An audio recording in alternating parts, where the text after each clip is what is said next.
One of the biggest things that I found myself struggling with after taking the red pill is contradictions in my mind.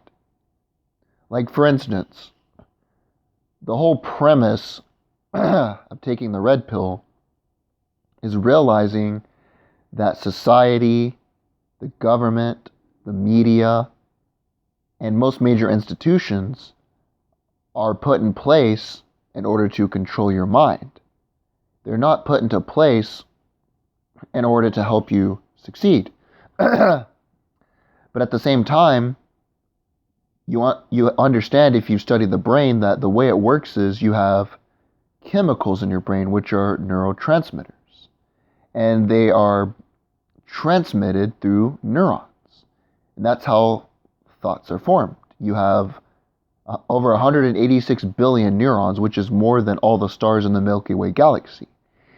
But they use those chemicals. And if you constantly watch the media, you constantly focus on negative things, your brain is going to constantly have negative chemicals inside of it, which means that you're going to constantly think about negative things. And your actions are going to come from your thoughts. But you also have to be realistic and know that most things are controlled. And another contradiction that I find myself having is that I care about humans in the abstract form. I care about the species. I want a healthy family, and I think a healthy family makes a better country and a better world. Just like I love the West and I love the United States, its traditions, its founding, its foundation, but I hate what the human race, the West, and the United States have become. I think one of the biggest things that have destroyed the human mind is the internet. And it does have its uses. I love being able to hold in my hand, literally, the knowledge of anything I want to know. I love it because I love knowledge. But the internet is a resource with alternative uses. It's like money. You could use money to buy a bunch of guns and go on a murder spree. While at the same time, you could use money to buy food to feed the homeless. So money isn't necessarily good or bad. It depends on the person who is in possession of it. And that's like the internet, but the majority of people do not use it for knowledge or research. They use it for entertainment.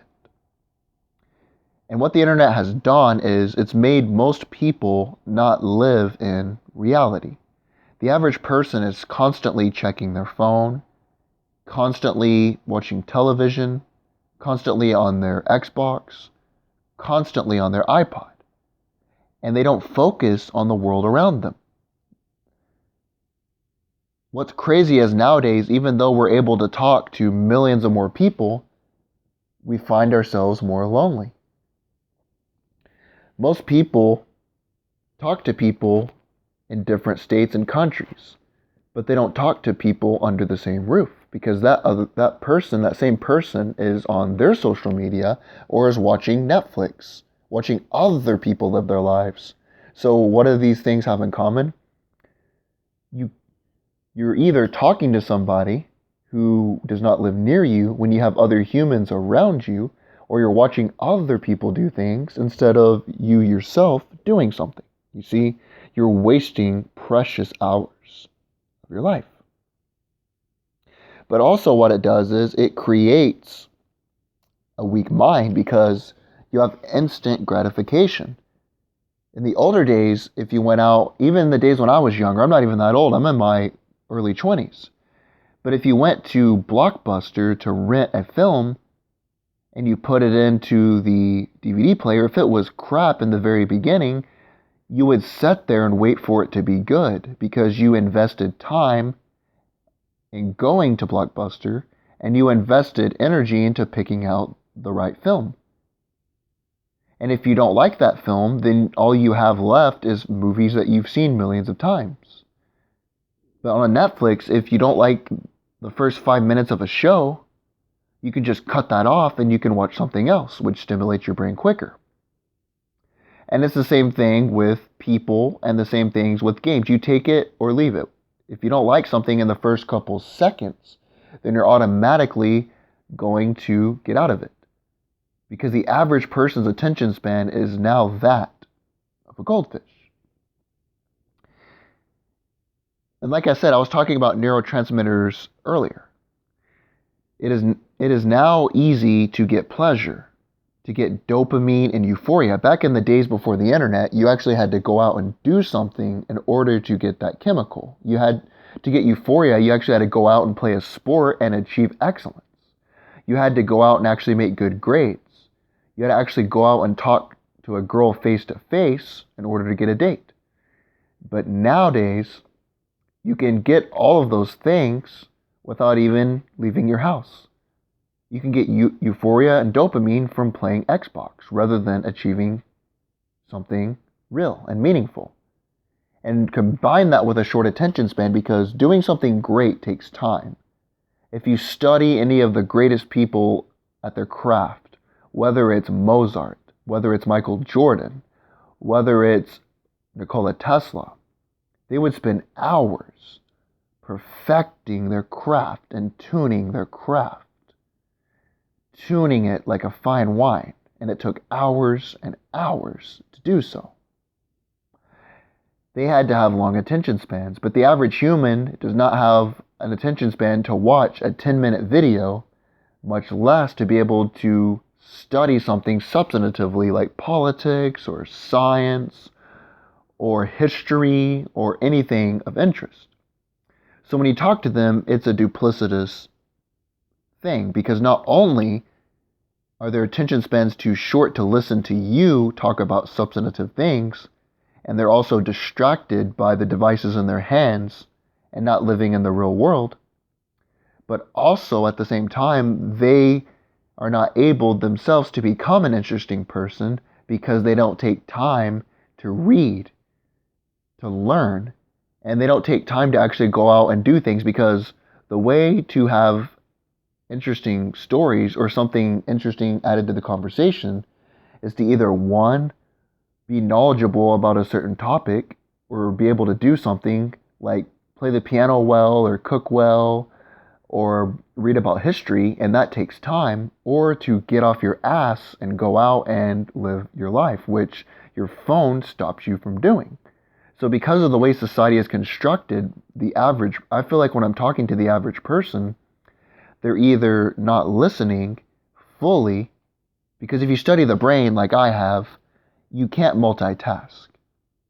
Try listening to a piece of music, and not some piece of shit like rap that's out now. I mean actually good music that has, like Mozart or old rock and roll, that has drums, that has different chords on the guitar and vocal ranges. Try to focus on the vocal ranges.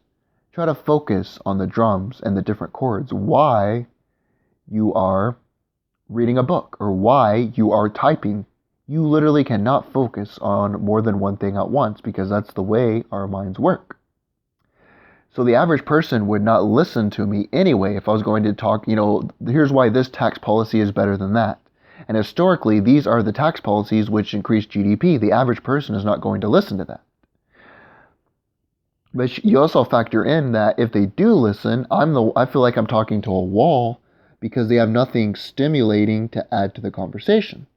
So it feels like to me that I'm basically giving them free entertainment, that I am basically the entertainer. I'm a free movie, if you get what I'm saying. So the reason I am uninterested in talking to the majority of humans is because the majority of humans are addicted to technology, and technology has made them incapable of not only carrying on a good conversation, but also listening to a good conversation. And this is the last thing that I will say. But imagine the last time that you were with somebody. And I mean in person, not on the phone, not over FaceTime, but you were actually with somebody, whether you were driving in the car, you were sitting in your house, you were camping. Imagine the last time that you actually had a deep substantive, meaningful conversation about science, about religion, about politics, about what is love, about what is the purpose of humanity. And just think about that. When is the last time you had a stimulating conversation and the other person was not looking at their phone? They weren't texting, they were just listening to you, and you were listening to them, and you both were substantively adding something to the conversation. You see, if humans would actually do that like they did before the pre-internet days, then I would love to have a lot of types of relationships with friends and family and maybe even women. But because of technology and the way it's fucked up the human mind, I care about humanity, but I have little desire